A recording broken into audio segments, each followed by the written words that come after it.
आइए हम प्रार्थना करें। प्रेम दयालु ईश्वर के पिता प्रभु परमेश्वर आपका धन्यवाद देते हैं, स्तुति करते हैं, आराधना करते हैं मसीह के नाम में, मसीह के यीशु के बलिदान के लोग के लिए धन्यवाद देते हैं पिता परमेश्वर के जन्म में आते समय के लिए, दिन के लिए प्रभु तेरे सब लोगों के लिए प्रभु हम धन्यवाद देते हैं। प्रभु परमेश्वर जो सुनते प्रभु जी, आज के वचन को प्रभु सबको आशीषित करें, आपका वचन दे, वचन को प्रकट करने में सहायता करें। प्रभु परमेश्वर आपके महिमा हो, आपका धन्यवाद हो प्रभु परमेश्वर, इस मसीह के नाम में प्रभु हम प्रार्थना करते हैं, सुने प्रभु आमीन।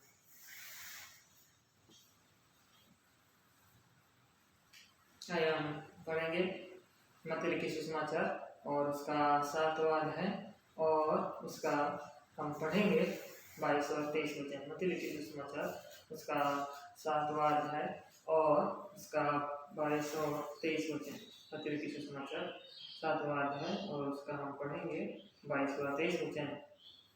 उस दिन बहुत से लोग मुझसे कहेंगे, हे प्रभु, क्या हमने तेरे नाम से भविष्यवाणी नहीं की और तेरे नाम से दुष्ट आत्माओं को नहीं निकाला और तेरे नाम से बहुत से आश्चर्य काम नहीं किए? तब मैं उनसे खुलकर कह दूंगा, मैंने तुमको कभी नहीं जाना, हे कुकर्म करने वालों, मेरे पास से चले जाओ।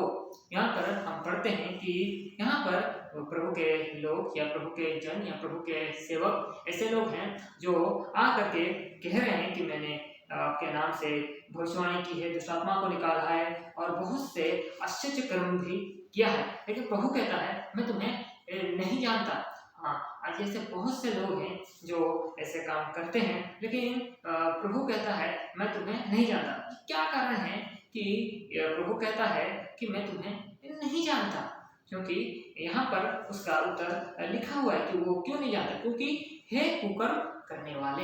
ये सब करने के बावजूद वो कुकर्म कर रहे हैं, वो भविष्यवाणी कर रहे हैं लेकिन कुकर्म भी कर रहे हैं, वो दुष्ट आत्माओं को निकाल रहे हैं लेकिन फिर भी कुकर्म कर रहे हैं और बहुत से आश्चर्य कर्म भी कर रहे हैं लेकिन कुकर्म भी कर रहे हैं। ये वरदान है, परमेश्वर ने वरदान दिया है, लेकिन ये वरदानों के साथ साथ वे कुकर्म करते हैं। वे लोग स्वर्ग नहीं जा सकते। परमेश्वर उनको कहता है हे कर्म करने वाले, क्योंकि वो ये सब करने के बावजूद वो पाप कर रहे हैं, परमेश्वर की इच्छा को पूरी नहीं कर रहे हैं। इसके कारण वो इसी रीति से परमेश्वर से सुनते हैं। प्रभु यीशु मसीह उन्हें कहता है या उनसे कह दूंगा, खुलकर कह दूंगा, वैसे लिखा है ये कर्म करने वाले। आज बहुत से सेवक हैं, लेकिन सेवकाई एक वरदान है और उस वरदान के साथ साथ वो बहुत अच्छा सेवा करते हैं, इसमें कोई शक नहीं कि वो सेवा करते हैं, लेकिन उनमें दुर्बलता पाई जाता है। क्या हमें भविष्यवाणी की जरूरत नहीं? इसका मतलब क्या हम भविष्यवाणी ना करें? भविष्यवाणी हमें बहुत जरूरत है। परमेश्वर का वचन में भी पौलुस भी इस चीज को कहता है तुम भविष्यवाणी कर सको, तुम्हारे पास ऐसा अच्छा वरदान हो, बोल करके वो बोलता है, तो फिर हम भविष्यवाणी नहीं करें? भविष्यवाणी करना बहुत जरूरत है, लेकिन भविष्यवाणी के साथ साथ हमें परमेश्वर की इच्छा पूरी करनी है। भविष्यवाणी को खाली करना है या सुनना है खाली नहीं, बल्कि हमको परमेश्वर का इच्छा या परमेश्वर की मर्जी पूरी करनी है, परमेश्वर की आज्ञाओं को मानना है। क्या दुष्ट आत्मा निकालना नहीं चाहिए? दुष्ट आत्मा निकालना चाहिए। और आश्चर्य काम क्या नहीं करना चाहिए? आश्चर्य काम करना चाहिए। प्रेरितों ने किया, प्रभु यीशु मसीह ने किया, कितने बड़े संतों ने और बड़े लोगों ने प्रभु का ऐसा काम किया जिससे बहुत से आत्माएं बचाएगी। लेकिन यदि वो अगुआ या वो व्यक्ति गिर जाता है तो कैसे उसकी चर्च संभाल सकती है या चर्च चल सकता है, या लोग उसके जो पीछे फॉलो कर रहे हैं वो भी चल सकते हैं? वो करता है, लेकिन उसके साथ साथ यदि पाप करे तो कितना बड़ा भयानक बात है। इस चीज को इसी अध्याय में हम पढ़ते हैं, मत्ती लिखित सुसमाचार और उसका हम पढ़ते हैं 25वां अध्याय में हम इस चीज को पढ़ते हैं। 25वां अध्याय में हम पढ़ते हैं कि किस रीति से वो कहता है कि एक बुद्धिमान कुंवारी है और एक मूर्ख कुंवारी है। 25 अध्याय में हम इस बात को बोलते हैं कि मूर्ख कुंवारियों से यहाँ पर प्रभु कह देता है कि उनसे उत्तर 12 पद और 13 पद में हम देखते हैं कि उसने उत्तर दिया, मैं तुमसे सच कहता हूँ, मैं तुम्हें नहीं जानता, इसीलिए जागते रहो, कहीं तुम ना उस दिन को जानते हो ना उस घड़ी को। हम नहीं जानते कौन व्यक्ति कब गिरेगा, कैसे गिरेगा, कोई बड़ा सेवक कैसे करता है, गिरता है, कौन कब गिरेगा। हाँ, सेवक लोग सोचते हैं कि वो लोग स्वर्गदूत हैं और बहुत बड़े लोग हैं या ऐसा है वैसे हैं और उनके पास ऐसा वरदान है, ये है, लेकिन वो भी इंसान है, मिट्टी है, मिट्टी के सिवा उनके पास कुछ नहीं है। वो परमेश्वर का वरदान पाए हैं, हाँ, उन्होंने परमेश्वर से वरदान पाने के लिए काफी संघर्ष किया है अपने जीवन में, परमेश्वर का वरदान उन्होंने पाया है और परमेश्वर के काम वो लोग करते हैं, लेकिन वो लोग इंसान ही है। इंसान पाप का पुतला है और पाप करता है और वो नहीं जानता है कोई गिरेगा। इसलिए हमें सारे सेवकों के लिए प्रार्थना करना चाहिए, खासकर सामर्थ्य सेवकों के लिए प्रार्थना करना चाहिए ताकि वो पाप में ना गिरे, किसी कलीसिया के अगुए कभी भी पाप में ना गिरे। हमें प्रार्थना करना चाहिए, हमें उनके लिए दुआ करना चाहिए, अनुग्रह मांगना चाहिए ताकि वो किसी ऐसी कुछ बेवकूफ या से मूर्खता का काम ना करें जिसे वो इस तरीके से परमेश्वर उन्हें कहे। इसलिए कहता है जागते रहो क्योंकि तुम नहीं जानते उस दिन को, बोल के कहता है उस घड़ी को नहीं जानते, तुम नहीं जानते कब क्या होगा, कुछ होगा, कौन क्या कैसे गिरेगा। माता पिता हो, बच्चे हो, विश्वासी हो, सेवक हो, समाज हो, कोई भी हो, आज इस तरीके से सारी चीजें हैं। शत्रु तो इस ताक में रहता है कि कैसे किसी को गिरा दे। हम पढ़ते हैं इस विषय को तो ऐसे ही हम पढ़ते हैं, जैसे याकूब की पत्री में वो चाहता तो गिरा देना। प्रभु ऐसा ना करे कि हमारे सेवक गिरे या हमारे लोग गिरे, कोई मिनिस्ट्री गिरे, और ना ही हमारे अगुए गिरे, ना ही हमारे विश्वासी गिरे। ऐसा हमको सबसे में प्रार्थना का इसलिए कहता है जागते रहो, और जागते रहो मतलब प्रार्थना करते रहो। और उस तरीके से इसे को लिखा है, तुम उस घड़ी को नहीं जानते। ये आगमन के विषय में खासतौर से बताया जाता है, लेकिन ये आगमन के विषय में ही नहीं बल्कि हमें सचेत करने के लिए भी बताया जाता है कि हमारे पास वरदान भी हो सकता है, हमारे पास शक्ति भी हो सकता है, लेकिन इसके साथ साथ हम पाप में गिर सकते हैं। इसलिए हमें प्रार्थना की बहुत ही जरूरत है। पौलुस भी कहता है मेरे लिए भी प्रार्थना करो, मेरे लिए भी प्रार्थना करो। यदि आप करेंगे नहीं तो कैसे प्रभु के लोग, प्रभु के सेवक कैसे सेवा करेंगे हैं? और अपने वरदान के द्वारा तो कर लेते हैं, लेकिन व्यक्तिगत जीवन में, अपने पारिवारिक जीवन में कई बार गिर जाते हैं। कैसे लोग गिर जाते हैं और शत्रु यही चीज वो करता है, हम देखते हैं। और इसलिए हम और एक वचन को पढ़ेंगे, इब्रानी की पत्री उसका 3 अध्याय, और उसका हम पढ़ते हैं 3 अध्याय में हम पढ़ते हैं और उसका हम 17 पद में पढ़ते हैं। 17 पद में हम पढ़ते हैं कि वो 40 वर्ष तक किन लोगों से क्रोधित रहा, क्या उन लोगों से नहीं जिन्होंने पाप किया और उनके सब जंगल में पड़े। ऐसा कहता है 40 दिन बोल के नहीं लिखा है, बल्कि 40 साल। 40 साल तक हम देखते हैं मूसा के समय में बड़े मिरेकल से बहुत बड़े बड़े उसने काम करे, मना बरसाया, समुद्र को दो भाग किया, और कैसे कैसे बड़े बड़े काम वहाँ देखते हैं हुए, बड़े बड़े राजाओं को उन्होंने हराया, बातों को देखते हैं, लेकिन उनका जीवन नहीं बदला। कुरिन्थी में भी हम पढ़ते हैं, पहला कुरिन्थी उसका 10 अध्याय में हम उस चीज को हम पढ़ते हैं कि किस रीति से कि इस्राएल लोगों का मन कठोर रहा, और कहता है परंतु परमेश्वर उनमें से बहुत से प्रसन्न ना हुआ, इसलिए वे जंगल में ढेर हो गए। बहुतों से प्रसन्न नहीं हुआ, इसलिए जंगल में ढेर। मेरे ख्याल से होते हैं, ये होते हैं, वो होते हैं, बहुत अच्छी बात है, परमेश्वर का काम होता है, हमें बड़ा विजय मिलता है, बहुत अच्छी बात है, लेकिन उसके साथ साथ हमें परमेश्वर की इच्छा के अनुसार चलना है। परमेश्वर की इच्छा के अनुसार चलना है, परमेश्वर को क्या प्रसन्न होता है उसको हमको करना है। मूसा भी वो थोड़ा सा क्रोध उसको कनान देश में प्रवेश करने नहीं दिया, उसका थोड़ा सा क्रोध हो गया। थोड़ा सा क्रोध में वो जहाँ पर प्रभु ने कहा था कि तुम कहते ना पानी निकल जाएगा, लेकिन वो कहा नहीं, उनको मार दिया। परमेश्वर का इस रीति से महिमा उसने नहीं किया, इसलिए उसको भी इस रीति से कनान में प्रवेश करना नहीं मिला, उसको भी परमेश्वर ने मना कर दिया। हम देखते हैं सेवक हो, चाहे विश्वासी हो, चाहे कोई भी क्रिश्चियन हो, उससे कोई फर्क नहीं पड़ता कौन से ये में जाता हो, किसी भी चर्च में हो, लेकिन यदि वो इसे गिर जाता है, परमेश्वर की इच्छा पूरी नहीं कर पाता, पाप में रह जाता है, चाहे उसके पास वरदान कैसे भी हो, कितना पढ़ा लिखा हो, कितना अमीर हो, कितना अच्छा प्रीचर हो, कितना अच्छा उसके पास वरदान हो, इससे कोई फर्क नहीं पड़ता। यदि वो गिर जाता है तो उससे कठिन हो जाता है। इसलिए हमें सबके प्रार्थना करना बहुत जरूरी। हम पढ़ते हैं इसके 6 का 17 में हमें यहाँ पर हम पढ़ते हैं कि पहला कुरिन्थिया उसका हम देखते हैं 6 के 17 में हम पढ़ते हैं कि जो प्रभु की संगति में रहता है वो उसके साथ एक आत्मा हो जाता है, एक आत्मा हो जाता है। हम प्रभु के साथ रहते हैं, इसलिए हम उसके साथ हम एक हैं, हम एक देह हैं। शरीर में अंग बहुत से हैं, डिमेंशन बहुत से हैं, और हर प्रकार के क्रिश्चियन से, लेकिन यदि एक देह है हम जानते हैं तो उसमें हम एक हो जाते हैं, और हम एक होते हैं। कैसे यहाँ पर लिखा है, जब प्रभु की संगति में हम रहते हैं, यदि हम संगति में हैं तो हम बचे रह सकते हैं, यदि हम संगति में नहीं है तो बचे नहीं रह सकते। सेवकों को भी जरूरत होती है संगति की, विश्वासियों को भी जरूरत होती है संगति की। यदि वे आपस में संगति नहीं है तो वो बच नहीं पाते। पति पत्नी एक दूसरे के साथ संगति नहीं कर पाने के कारण कई बार बच नहीं पाते। पति पत्नी के साथ फिर बच्चे हो जाने पर माँ बाप बच्चों के साथ संगति नहीं करते हैं, इसके कारण बच्चे भी बिगड़ने शुरू हो जाते हैं, संगति नहीं होता। चर्च में भी माँ बाप बच्चे संगति, जब चर्च में आते हैं संगति करते हैं, परमेश्वर के लोगों के साथ संगति करते हैं, तब परमेश्वर के सेवक भी बचे रहते हैं और विश्वासी भी बचा रहता है। यदि सेवकों के पास भी संगति नहीं और वो भी संगति से रहित हो जाए और विश्वासी भी संगति से रहित हो जाएगा तो वो लोग एक नहीं हो पाते, परमेश्वर के साथ एक नहीं हो पाते और इसमें वो गिर जाते हैं।